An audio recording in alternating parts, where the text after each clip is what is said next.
E a gente segue com o meu primeiro convidado, o Dr. Daniel Cavalcante, que é professor de Direito da Estácio aqui de Porto Alegre. Doutor Daniel, seja muito bem-vindo, obrigado pela participação. Muito obrigado, meu amigo. Este programa que eu já me sinto em casa e sempre é muito bom poder rever um amigo. Da mesma maneira. Doutor Daniel, vou começar perguntando, hoje a gente vai falar sobre as questões que o pessoal às vezes não entende, né? Fora do mundo jurídico, a questão de julgamento, primeira instância, segunda instância, quem julga o quê? Agora a gente está vendo ali uma queda de braço entre o governo federal e o Congresso Nacional, né? A gente tem os poderes executivo, legislativo e judiciário, mas eu vou falar da questão, começar conversando com o doutor Daniel sobre a questão do julgamento do ex-presidente Jair Bolsonaro no STF, né, que entrou nas suas fases decisivas. Atualmente, o processo principal refere-se à tentativa de golpe de Estado e envolve Bolsonaro e outros 7 réus. Está na fase final já, doutor Daniel? Está na fase final. Eu imagino, fazendo um jogo imaginário, que até setembro já vamos ter uma sentença, uma decisão sobre este julgamento. Deixa eu fazer um parênteses um pouco antes, tá? Quando veio o convite de estar aqui com um amigo comentando sobre este processo, eu fiquei um pouco assustado, porque é um processo que eu não acompanhei muito. Sim. Por questões profissionais, questões de interesse. E ontem eu lembrei que um dos meus grandes amigos, que eu gosto muito, e também um advogado que eu tenho um certo respeito, estão neste processo. Então, ontem eu liguei, conversei com eles, né? Opa. E me deram um pouco do panorama do que estava acontecendo, que estava um pouco perdido. Eu tinha medo de vir aqui e não ter né?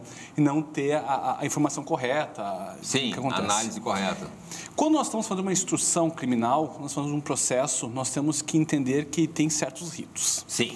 Esses ritos não quer dizer que a pessoa é boa, que a pessoa é ruim, não tem nada a ver com mérito. Sim. E sim questões... E sim questões que o Estado tem que respeitar para poder julgar uma pessoa. Sim. Quando nós estamos num processo criminal, já na instrução, ela começa com o depoimento da vítima, caso tenha. Sim. As testemunhas de acusação, testemunhas de defesa e termina com o interrogatório dos réus. Tá. Todos os réus já prestaram seu interrogatório, ou seja, esta fase terminou. Agora, foi aberto o prazo de 15 dias para o Ministério Público Federal, né, para o Procurador da República, apresentar as suas razões finais, os seus memoriais sobre o que ele entende desse processo. Vai ser marcada posteriormente uma audiência, uma sessão, em que cada advogado terá um prazo para, na tribuna, fazer sua defesa. Isso que modifica num processo normal. Esses processos originários está previsto que os memoriais são orais e perante os ministros, que eu acho muito mais interessante. Perfeito. Aqui eu sei que estou sendo ouvido porque eu estou aqui falando. Sim. Talvez se eu te mandasse uma carta, um e-mail, um WhatsApp, talvez eu não fosse ler. Sim. Que é um grande problema que nós temos hoje nos processos. Nós escrevemos, nós protocolamos, a gente não sabe se a gente é lido. Essa prerrogativa de estar na frente do ministro, estar na frente da pessoa que vai julgar e ali poder fazer sua defesa, eu vejo como algo positivo. E é o que deve prevalecer. Alguns entendem que quiseram impedir que isso acontecesse, mas seriam rasgar a Constituição, seria desrespeitar o ordenamento jurídico. Sim. E lembrando, doutor, que nós não estamos entrando no mérito da questão por uma questão muito simples. Eu não sou advogado do processo e também não estive lá. Eu não sei detalhes. Não é essa né? questão. Mas nós temos que cuidar muito para que discursos apaixonados, para que discursos que advenham de ideologia, seja ela A ou B, venham em detrimento à regra do jogo. Sim. A regra do jogo tem que ser respeitada a todos. A Constituição ela é soberana. Sim. E ela vale. Vale até para quem, caso venha acontecer, lhe despreze. Não importa a atitude de um homem, a Constituição tem que ser respeitada. E uma desses princípios é o devido processo legal. Por que eu estou dizendo isso, doutor? Algo que me preocupa muito nesses processos que são julgados pelo STF de forma originária, ou seja, o processo começa lá, não em primeira instância. Sim. Como é que é normal? O Daniel foi acusado de cometer um crime, que isso nunca aconteça, mas foi cometer um crime.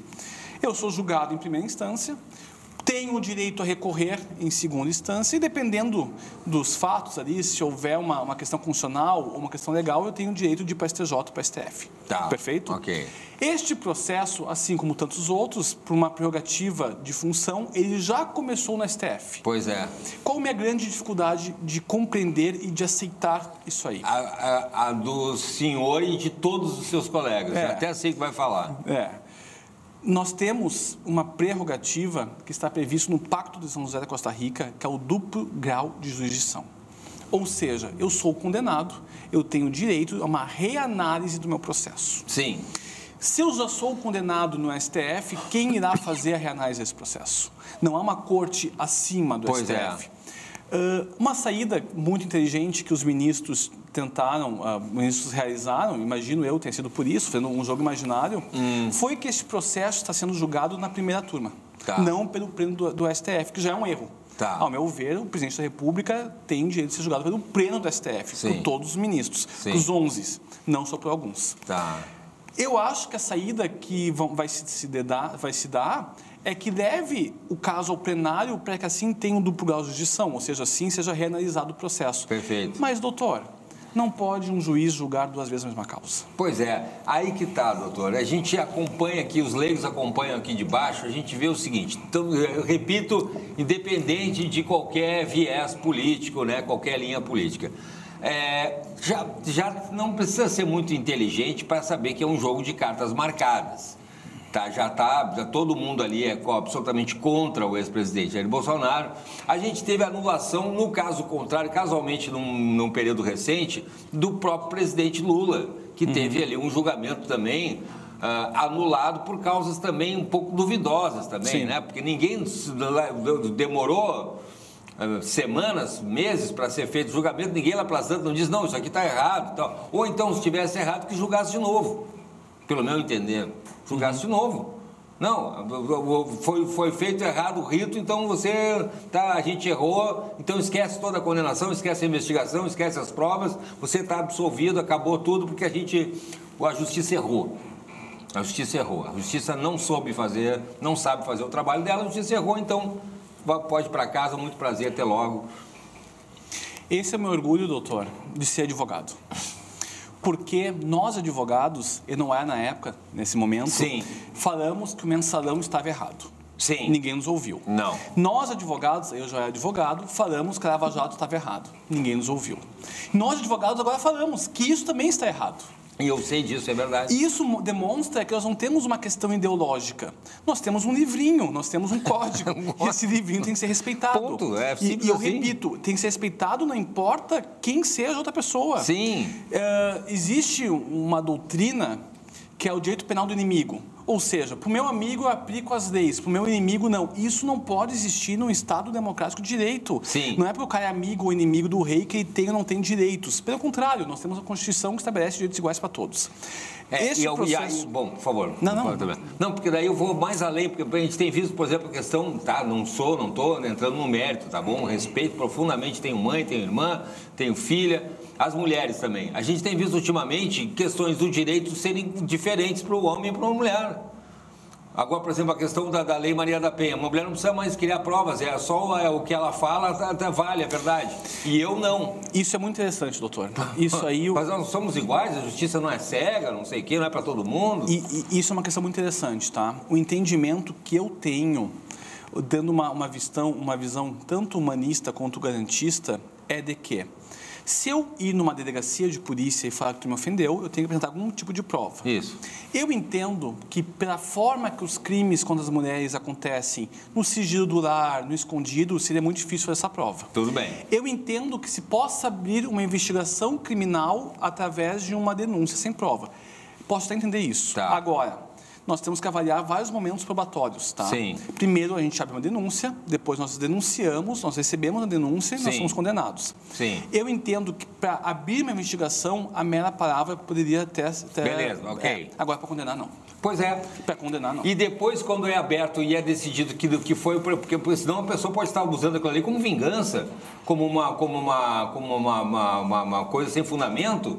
E aí depois se descobre que é por vingança, que é sem fundamento, que foi por raiva, foi por ódio. Aí, não, então tá bom, então volta para casa, não tem problema, deixa assim e tal. Só que daí é o outro lado, que a pessoa perdeu o emprego, a pessoa está emocionalmente prejudicada, a pessoa foi abalada, a pessoa foi afastada dos filhos. E eu acho que tem certas ações que é você dar uma arma carregada para uma pessoa que não tem condições.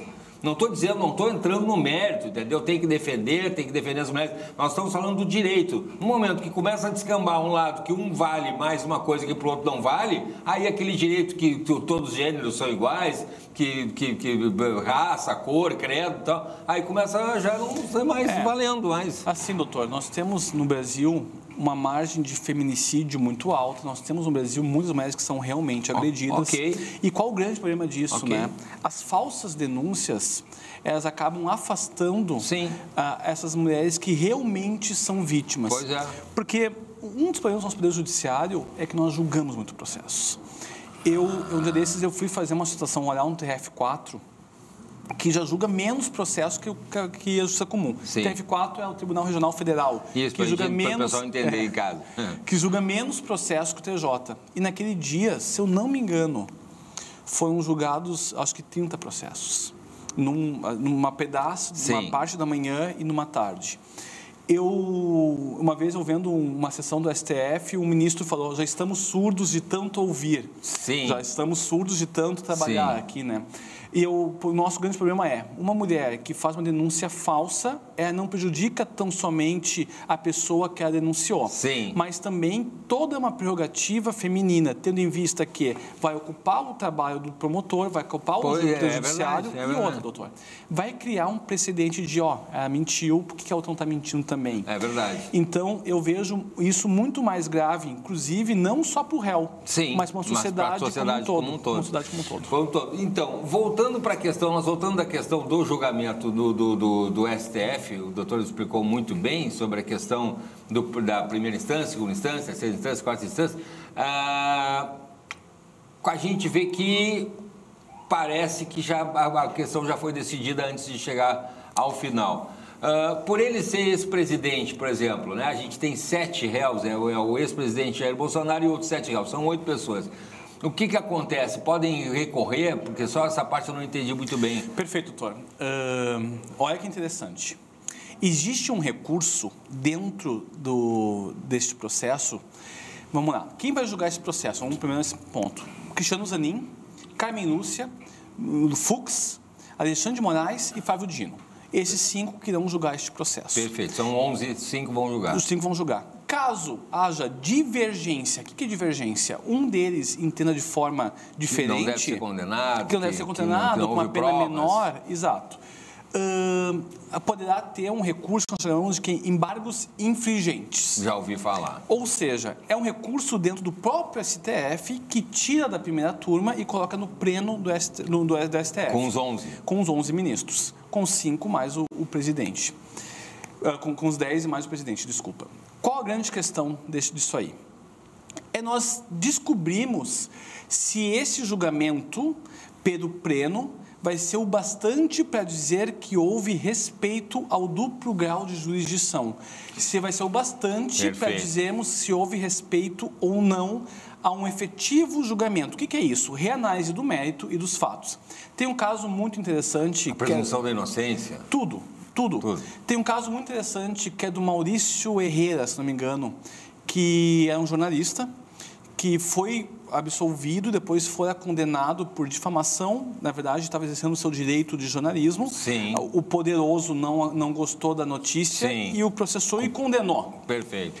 Ele recorreu à Corte Interamericana de Direitos Humanos e lá teve a sentença revista, tendo em vista que disseram que não teve um efetivo julgamento em segundo grau. Olha aí. Eu acho, fazendo um jogo imaginário e conversando com alguns advogados, que deve ser o próximo passo aos talvez condenados, caso venham ser condenados, réus deste processo. Eles vão, provavelmente, haja divergência, tá? Claro. Há tendência, tendo em vista os julgamentos, talvez do ministro Fux, a bidivergência. Sim. Haja divergência que vá para o plenário do tribunal do STF e depois vamos discutir, eu imagino que vamos discutir sim em cortes internacionais. E olha como o direito ele é muito complexo. Olha que interessante. Só vão discutir se houve ou não houve essa segundo grau se haver divergência. Por uma estratégia jurídica, olha que loucura. É interessantíssimo. Por uma estratégia jurídica de falar em violação de direitos humanos, é favorável para os réus que eles sejam condenados de forma unânime.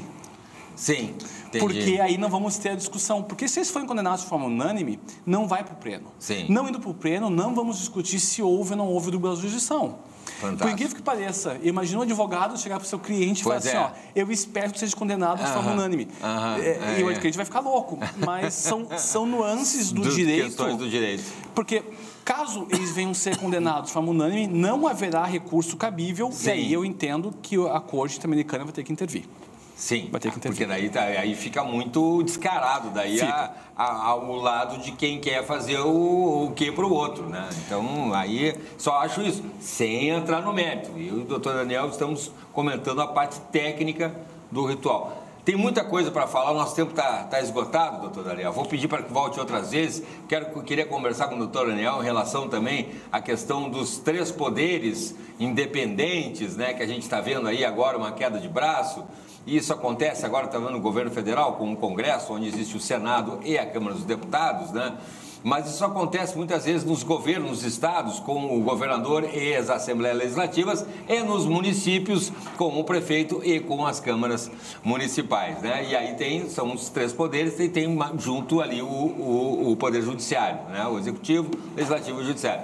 E aí eu vou chamar outra vez para a gente ver, no caso do âmbito federal, né, já que a gente está falando em STF, o presidente vai lá e diz, olha, quero botar esse imposto, aí tem que analisar no Congresso, como o Congresso analisa, o Senado, que a gente em Roma, né, os senadores, não gostamos desse... Mas e aí vai o rei lá e diz, não quero saber, eu quero fazer como do meu jeito, aumenta os impostos da população. São coisas interessantes do direito. E não entrando nesse mérito, mas é um aumento de imposto que a gente vê aumentar a receita e não diminuir o gasto. O gasto não fazer o tema de casa. E aí o povo brasileiro não aceita isso, não vai aceitar. Não vai aceitar isso, exatamente. Tem que fazer o tema de casa, muito bem colocado, doutor Daniel, gastar menos do que arrecada. Só pensar no imposto, vai ser não vai ter fim nunca, né? É que nem uma criança que você fica dando dinheiro e não ensina ela a trabalhar, a estudar e a fazer por si só. Muito obrigado, viu? Mais uma vez, doutor Daniel. Fantástico. Conversa muito agradável. Eu que agradeço e estou sempre à disposição do amigo. Obrigado mesmo. E um abraço lá para todo mundo da Estácio lá. Obrigado mesmo. Vamos adiante, então. Meio-dia, adoro conversar com pessoas inteligentes, abrir o programa aí falando sobre questões que parecem um juridiquês, muitas vezes, nos perdoe, mas que afeta a vida de todos os brasileiros, direta ou indiretamente.